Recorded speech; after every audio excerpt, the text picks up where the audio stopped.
జై Bharat. Hi hi girls and boys. So point ఏంటంటే పరమాత్మ. ఇప్పుడు ఒక సినిమా ఉంటుంది. సినిమా మనం చూస్తాం. చూసినప్పుడు సినిమాని చూసి మనము ఒకసారి నవ్వుతాం, ఏడుస్తాం, సీరియస్, ఆవేశం, టెన్షన్ అన్నీ వస్తాం. అది సినిమా అని తెలుసు నీకు. అది ఒక కట్టు కదా. డబ్బు కోసం ఒక స్టోరీ, అందరు నటీనటులు పెద్ద తతంగం. అదొక సినిమా ఒకటి తీసింది. 15 మంది 34 మందిగా తీసింది. అది సినిమా అని తెలిసే నువ్వు రియాక్ట్ అయిపోతున్నావు.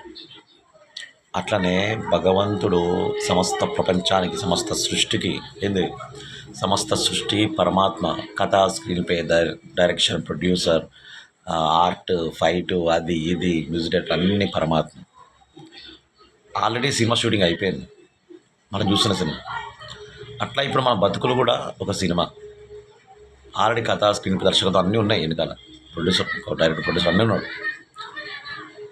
అంతే లైఫ్ వెళ్ళిపోవాలి ఫ్లోలో. ఏదైనా రాని ఏదైనా పోనీ ఫ్లో వెళ్ళిపోవాలంతే.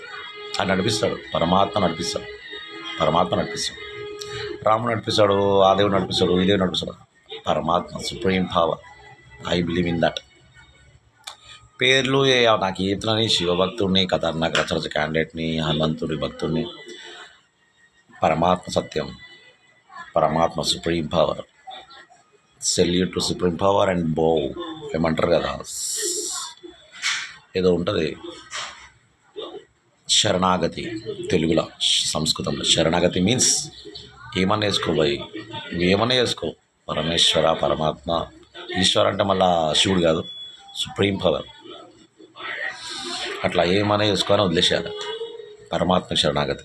ఏమన్నా ఈ జీవితం నీది, కష్టాలు పెట్టు, బాధలు పెట్టు, ఏడిపిస్తావు, నవ్వు అలవాటు అర్థం చేసుకోరు. జై శ్రీరామ్.